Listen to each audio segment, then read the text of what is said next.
Hey everybody, Evan Savage here. I'm the pastor of Grassroots Church. Thank you for joining us by watching our messages from this past week or maybe weeks before.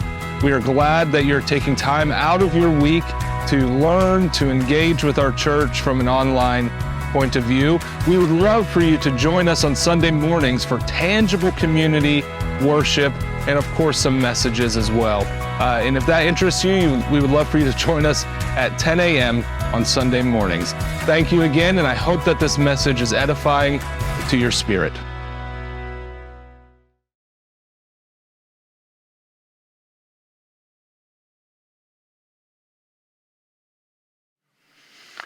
Well, this morning, I want to start this morning a little different because what I would love to do is literally physically be able to start us on a lake, but we can't quite yet.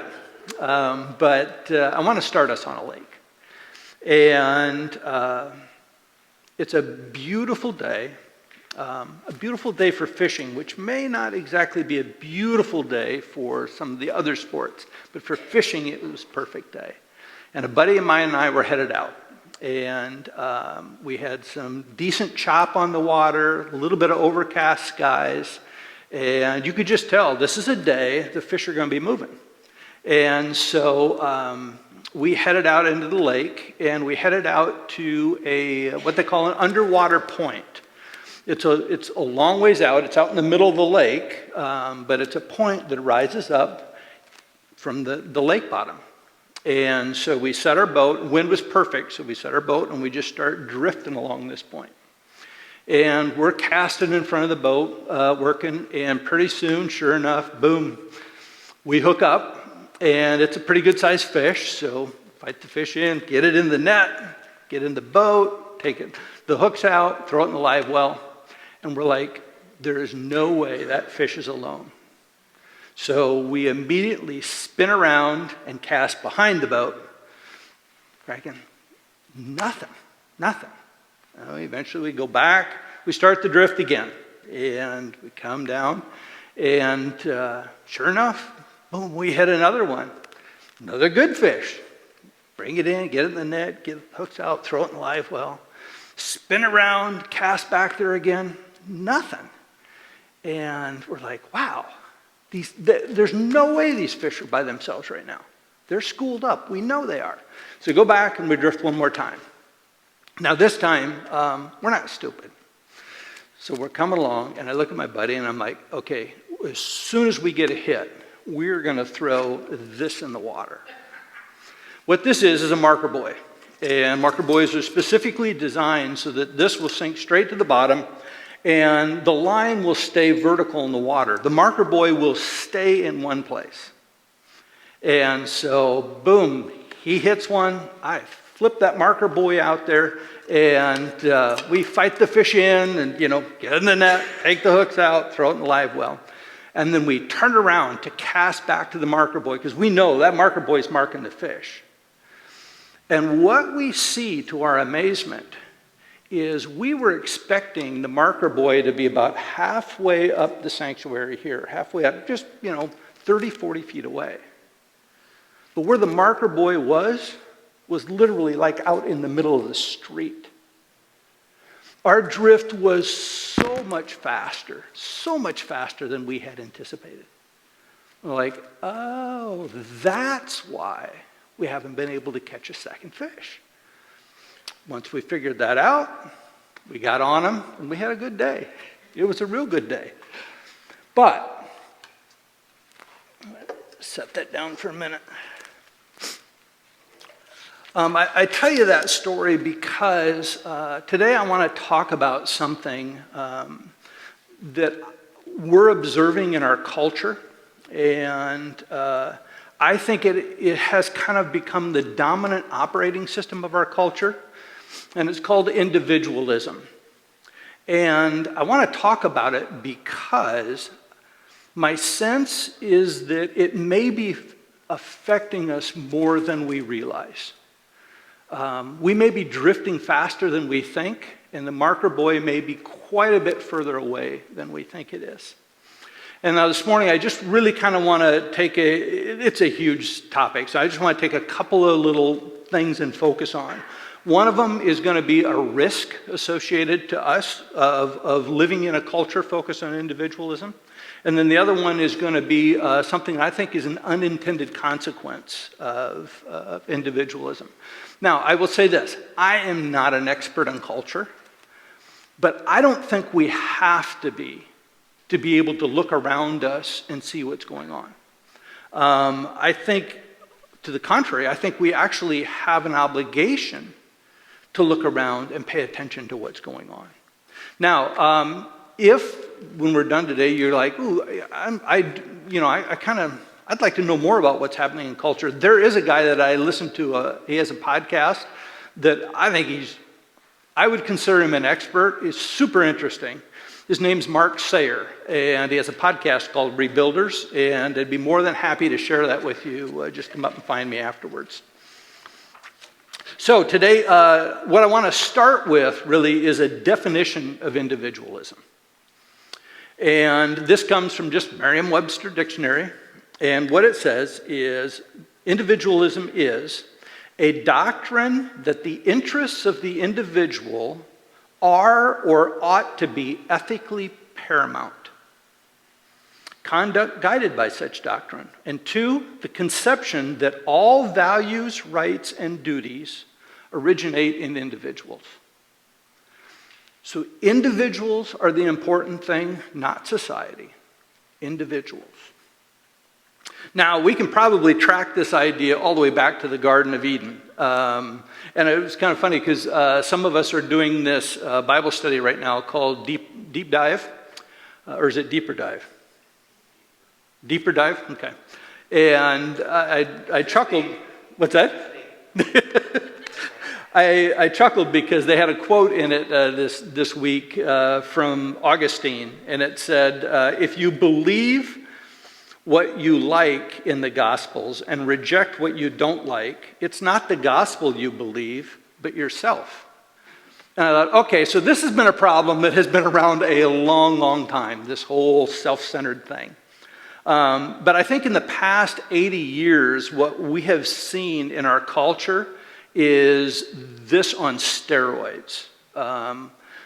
You see it in our goals. When we talk about goals or life objectives, we use words like independence and freedom, to be unencumbered, to be in full control of my life. That's what I want. That's what I'm striving towards. You hear the phrase life maximization at times. I need to find my destiny, or I need to make my impact on the world. And we also hear it in our language. I mean, you can hear things like, you can be anything you want to be. The old Frank Sinatra song, I did it my way. I have my rights. Common one, if you follow sports at all, he or she is the GOAT, the greatest of all time. It's always referring to a person or an individual, not a team. As if that individual actually is the one that just makes everything else happen. Another one, don't judge me. The world as I see it. It's my way or the highway. Truth is relative. Your truth, you have your truth and I'll have my truth. Individual playlist.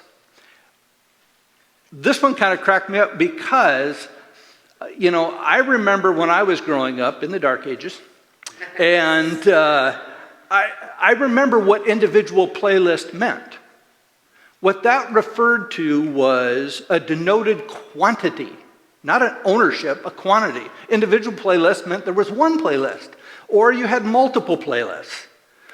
But our language has changed over the years, and now individual implies ownership, not quantity. And bit of a side note, but I remember actually when this whole thing happened, because it came to being with the invention of the cassette tape. Because with the cassette tape, you could actually record music onto it. And you could record one song from one album, and then right next to it, put a song from another album. And we thought, this is unbelievable. And then we could even write on there, this is my sports music. It's like, oh, this is so good. We've come a long ways. Yes, we've come a long ways. So, it raises the question of how do we know if individualism has affected us? And how do we know if change has occurred? And the reality is, in order to know, we actually have to look to a reference point. We've got to find a reference point. That's how we know if there's drift. Now, there's a challenge for that in our culture as well. And the challenge is that our culture, we're not fond of looking backwards, okay? We are forward-looking people. I mean, we are about achievement, we're about advancement and growth and learning, improvement, speed, all of those things. And it's not that they're bad things at all, but we're about them. And when we look for reference points today, we look in the world around us today for a reference point, not in the past, or we actually look forward. We look to a goal that we've established, that we want to achieve. So that becomes our reference point. I would argue that we actually have very little appreciation for the past as a reference point. In fact, I would say that we actually have a term that we describe people who look backwards, and we call them backwards-looking people. And when I say you're backwards looking, we're not thinking that's a good thing. Now, history may be fun, but let's not have it, impact our future. After all, our vision of today and the future is far more accurate and truthful than our past can comprehend. That's kind of what we think. Our predecessors just didn't know what we know. I believe, and I think this really starts with my generation, I believe our culture has a built-in arrogance to it that is showing up more and more. And again, starts right here. It starts right here. Evan said something a couple of weeks ago that really got my attention. And he said, we shouldn't use today's culture as the lens to interpret the Bible, but we should use the Bible as a lens to interpret today's culture. I'm like, There's something that rings true in that. And it's not so much a thing of right and wrong, but just a sense of where are we at? What are we looking at? So the first thing I want to talk about this morning is really a risk associated with individualism. Again, there's lots of them out there, but there's one in particular that I want us to unpack. And it's this. I think we have a propensity to read the Bible with a cultural lens of individualism. And I think we may miss the preeminence of relationship that exists throughout Scripture. The preeminence of relationship.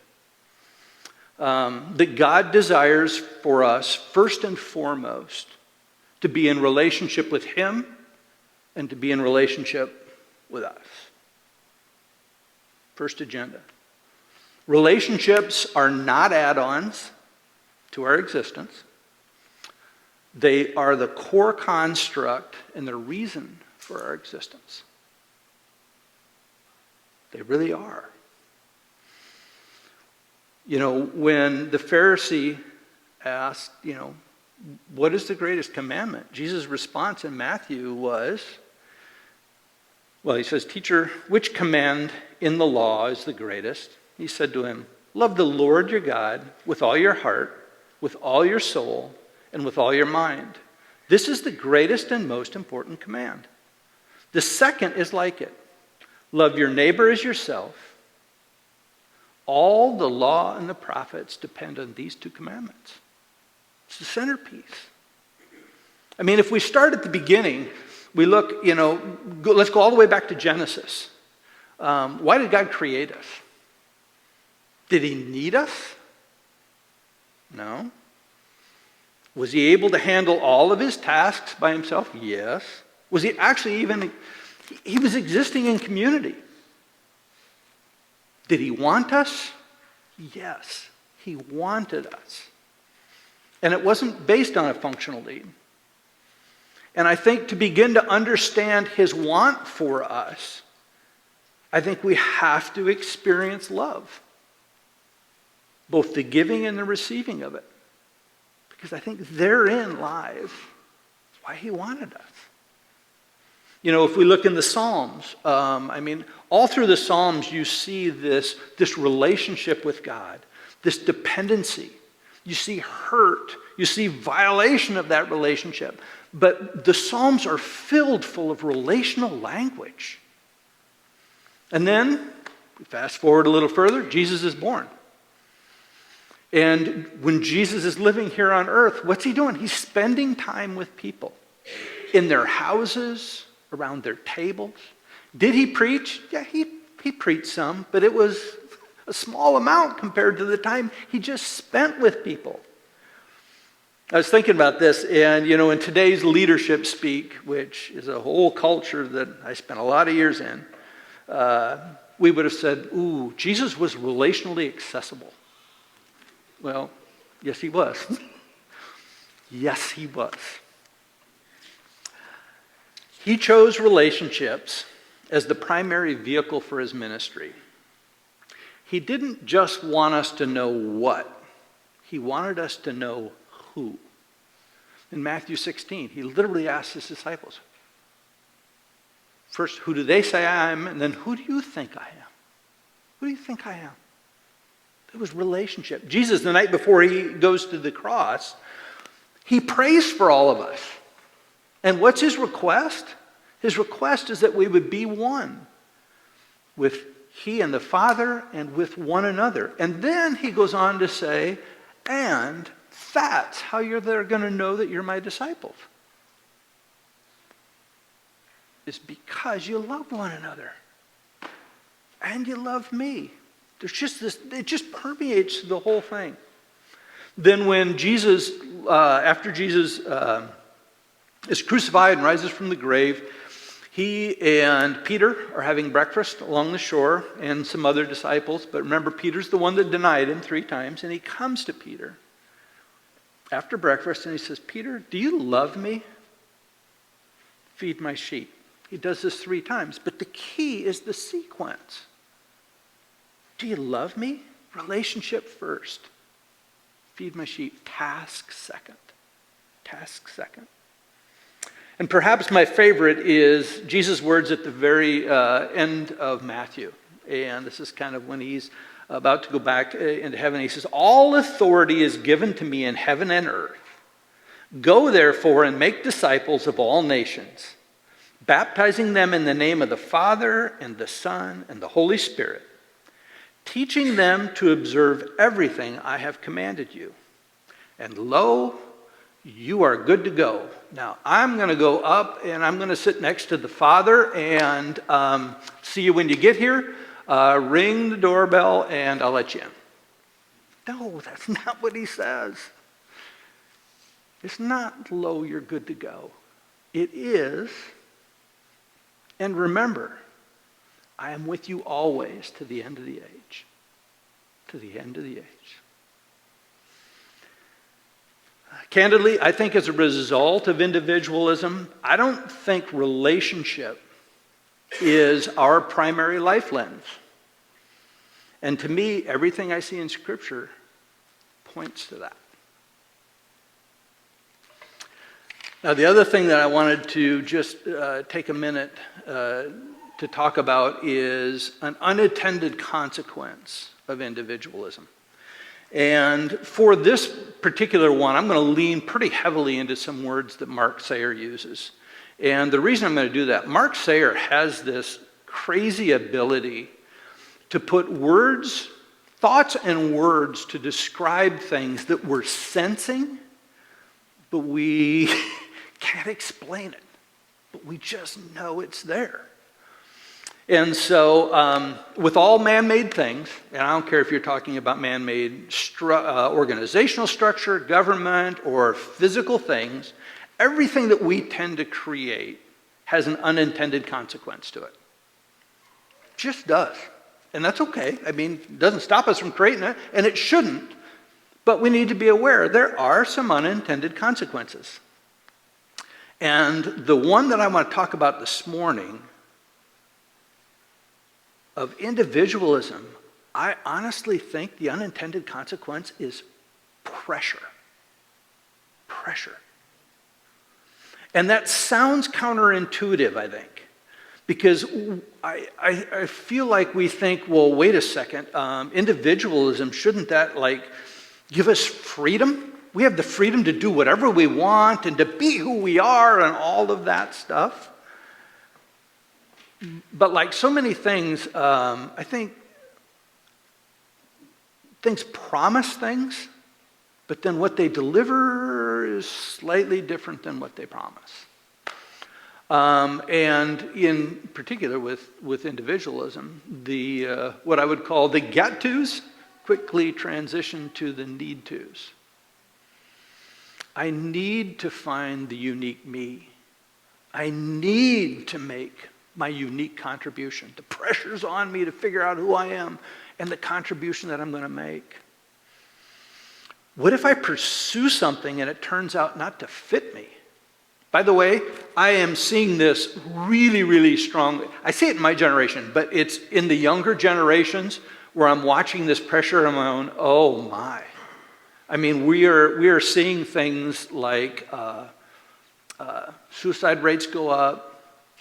We are seeing isolation go up. We are seeing use of and abuse of drugs going up. There's just a whole bunch. We're seeing crime go up. There's a whole bunch of stuff that's pointing at this.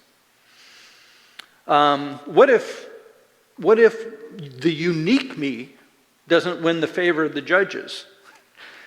It's a crazy irony that exists right now, in that we're supposed to pursue our unique us and be the individual us, yet I don't know that there's ever been a society that has been as judgmental and cancel culture as what we're experiencing right now. So how do we manage that tension? Society is telling me I can't be like someone else. I have to be me, but I don't know who I am. What's wrong with me? And Mark Sayre had just a super interesting observation around this that I thought was so interesting. He said, when we can't take the pressure that the culture of individualism is putting on us, we don't turn on our culture. We turn on ourselves. We literally go after ourselves. So, when we think about pressure, again, pressure is even within individualism a wide topic. I want to zero in just a little bit further to one particular aspect of it this morning, and that is choice. And in order to do this, I'm going to throw out another couple of terms. I'm going to geek out a little bit, so just track with me for a second. Let me have some fun with this. But when we look at individualism, part of what's happening in our culture is it's being magnified immensely by something that's called or referred to as neoliberalism. Okay? Neoliberalism has nothing to do with politics. It's not a political statement at all. What it actually means is it's the idea that the market, unfettered or unrestrained, will determine our direction. I.e., where we go will be determined by the free market. Okay? In a culture of individualism and affluence, which is one that we live in, the market is actually driven not by our needs, because candidly, most of our needs are already taken care of. It's driven by our wants and our desires. Okay? The challenge with wants and desires is that they move quickly. real quickly. And candidly, they can never be satisfied. So, they bring a chaos into our world when they're not held in check. And by the way, the best way to help hold our wants and desires in check are actually in the context of relationship. Just is. So, we're in a culture where individualism and neoliberalism, the marketplace, are the drivers, and affluence is present.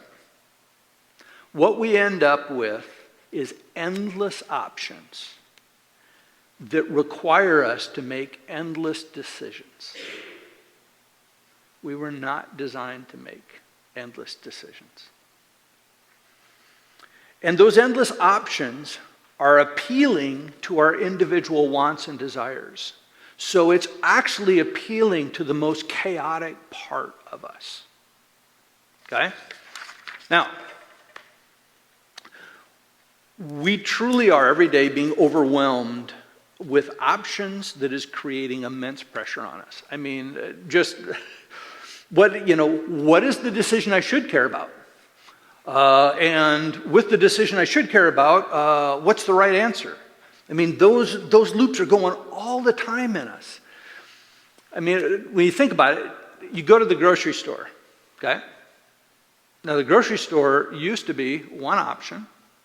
Now it is 10 options. So I'm coming just to get one thing, and there are 10 options. And so now the question is, actually, what's the right criteria that I should use to select my option? Should it be price? Should it be quality? Should it be marketing? Should it be, what is the right criteria? So what was just going to the store to pick something up now has me looping in several different ways. Restaurants. Go to the restaurant. First, you got to figure out what kind of restaurant. Then you get to some restaurants. I remember a while back, it was with my son, and actually I think Liz was with us too, and we stopped at a cheesecake factory.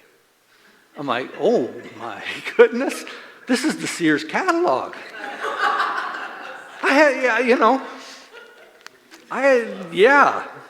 Give me the days where you walked in and said, what's the special? And they say, it's this. Okay, I'll take it, just so I don't have to think about it.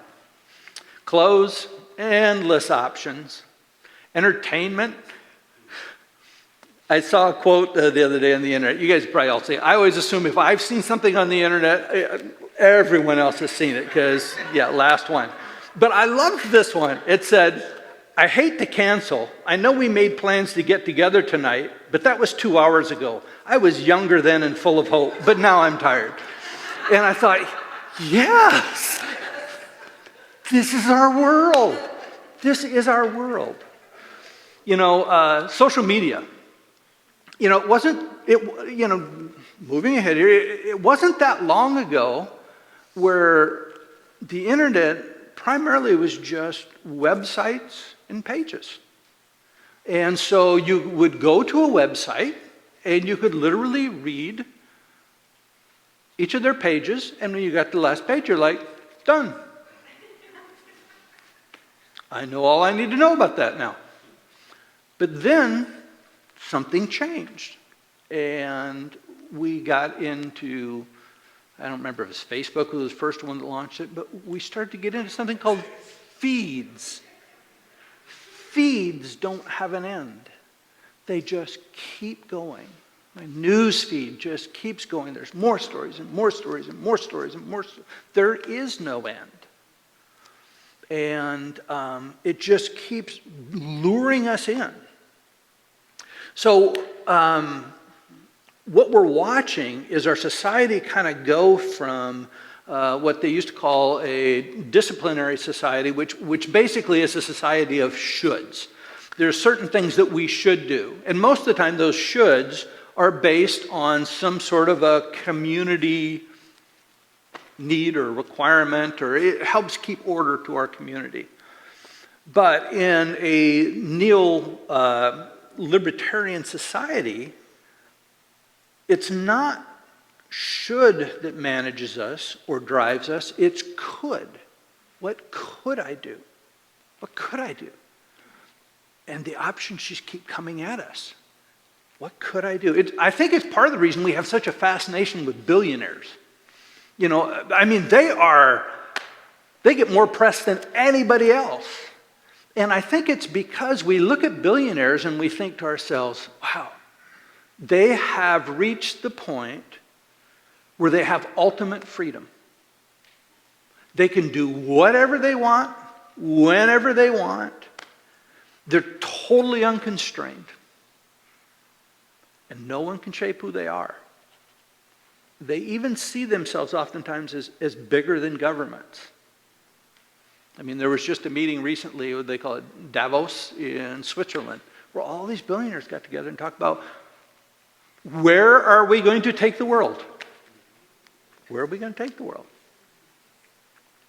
So, in this environment of coulds, this individualism and neoliberalism, part of what happens then is commitments start to be seen as bad. Why would a commitment be bad? Because a commitment eliminates some options. And isn't the goal to keep our options open? I think it's having a huge impact on us. Our willingness to commit to things, we're seeing across the board as a society going down. I mean, you can go all the way back to, was it the 90s when Bowling Alone was written? Just talking about the fact there were still people bowling, but nobody wanted to be in the leagues anymore because that required that I had to bowl at this time with these people, and I may not want to do it at that time. And I think there's another thing that I mentioned earlier that weighs into this, and that is the fact that when we do make a commitment, there's a good chance we're going to be judged. Well, that's stupid. I can't believe you committed to that. Wouldn't you rather do this? There's little support for commitments in our culture and in our world. I mean, the bottom line is endless options are exhausting. They're exhausting. Having to make endless decisions that supposedly only you can make because you're unique. So it's on you, not on somebody else. Is both exhausting and it's isolating. Because suddenly I feel like I'm out there all by myself. I'm the only one who knows me, so I'm the one that has to make the decision. And candidly, that can lead to a really dark place. It can lead to a really dark place. And I think the thing that, as I was thinking about this week, that just kind of blew me away is the fact that God knows this. It's why He designed us to live in community with Him and with one another. He's way ahead of us. He knows. And then He offers this to us. And He wants us to offer it to one another. So, this morning as kind of in closing or as we head out, I guess I just want to ask us to consider three things. And the first is that we open up the Bible and we read it, but when we read it with a relationship lens first and a do lens second. Because our culture is all about getting things done and doing. But let's read it with a relationship lens first. And then the second thing is, I want to challenge us to look for and to commit to relationships in the world around us. Make a commitment to a group or to a relationship. And then I think, see what freedom that actually brings. I know it sounds counterintuitive, But I think we're going to find it actually brings freedom. And then the last thing is to offer relationships to those around us who are struggling and suffering. Again, I think our propensity as a culture is we want to do something for someone, but we don't really want to slow down enough to actually step into relationship with them. And I really believe it's in the relationship that God shows up. It's in the relationship that we sense love, that we sense the freedom of not being alone. Quite honestly, I think relationship provides a much healthier context for looking at life than individualism does. So, as they say, that's all I have to say about that.